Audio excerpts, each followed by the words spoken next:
provide your comments. We'd like to try to keep it within a few minutes. And once your comments are done, we'll pass it. Hello, my name is Rena. I'm one of many that demonstrated the peaceful protest at the Crown Plaza Hotel in regards of the Kenneka Jenkins murder. Kenneka Jenkins, 19-year-old, found dead in the Crown Plaza Hotel and found in the freezer. So a few things I wanted to know is regarding the noise ordinance. At one point it was at 10 p.m., then all of a sudden it changed at 8 p.m. How did that go about? These are comments. This is a public comment. So comments only, not questions. So once I give my comments, is there a way that you all will? You can file a FOIA request. Okay. So then also too, I just want to express the disrespect that we also was treated with the Rosemont police. The Rosemont police, they were very aggressive towards us, and all we were doing was peacefully protesting, as we have the right to do, is to protest. Comments? That's a comment. Okay. Thank you. Okay. No further action. We are adjourned. Thank you. We are adjourned. Comments only, no questions.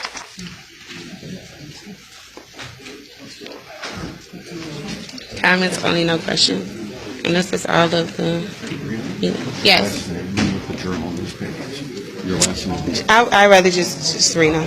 Rena, were Just you here Rena. at the protest? Yes, I was here at the protest. So you said the disrespect by the police and... Yeah, the Rosemont police, they were very aggressive towards us from day one. Mm-hmm. And as I stated, the noise ordinance was 10 p.m., but then all of a sudden they changed it. I'm not sure if you're aware about the story, but like it's a cover-up. Pretty much Rosemont, the town of Rosemont, the police department, Crown Plaza, they've been covering this murder since day one. And so it's like when they have, they've been having programs and things going on at the Rosemont Theater right across the street. It's like they want us to be quiet. They silenced us once those people were released because they don't want the people to know. You call it a murder. It was she was murdered. I mean, I know some people are, but... Yeah, it's a murder. She was murdered. You were a friend of hers? No, just a concerned human being. Are there still protests going on out there? I haven't driven by every night, but I know for a while. Well,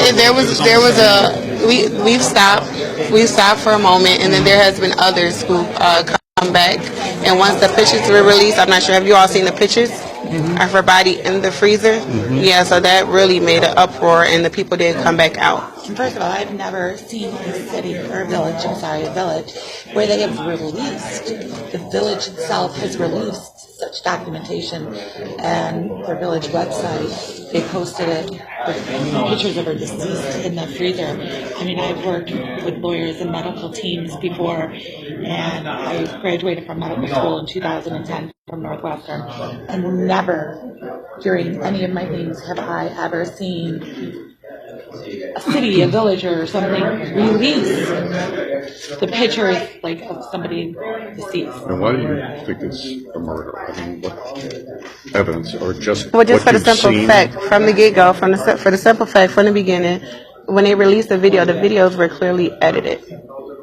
And at first, I mean, they hesitated to even release the videos, but once they did, they released the edited videos.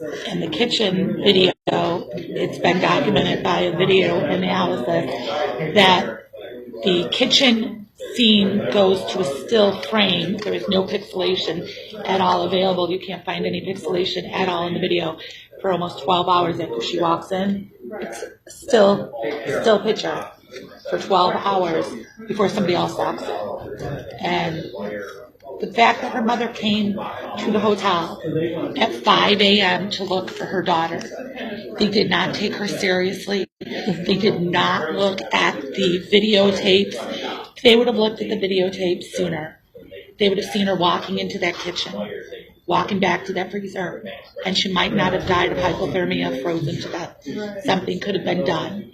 It does take a while for hypothermia to set into the body, and it was 21 hours before they actually started to investigate and look for her. So as for the murder, As for the murder, Is obviously, neglect, is it? they're seeing that she walked into that freezer by herself, but it's not on video. So that's what we want to see, the video of her walking into that freezer alone. And as you see, if you see the picture of her dead body in the freezer, you could tell it was a scuffle. That girl fought for her life. Just the fact and then she has bruises on her body. Her stomach is bruised. Her lip is bruised. Dirt looks like on her shoes. Her clothes are filthy. She's missing a whole shoe and a sock. So She there's didn't no have way. socks on. And with the She gym didn't have shoes. socks on. No, she didn't have socks on. The gym shoes in the freezer with her, but even if she was using it to pound onto the door, all you have to do is press those buttons. I don't know if you've ever been in a freezer.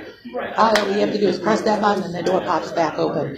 I believe she was locked into that freezer. And the fact that it took that long for the Crown Plaza Hotel to analyze their video, their security video, to go and look for her. what's your name? Jen, Jen? Jen The last name? LaRue, L-A, capital R-U-E. Are you in Chicago? I'm sorry? You live in Chicago? Yes. Okay. And I know you said you didn't want your last name used, just to make sure we have your first name. Just Rina, R-I-N-A. R-I-N-A. Yes. And can we have your all name? Chris Place with the Daily Herald. Daily Here in the Herald. Northwest suburbs. Okay. And also Chicago resident? Aurora. Aurora. Okay. Yes. Thanks for your time. Thank you. Yeah, okay. Take care.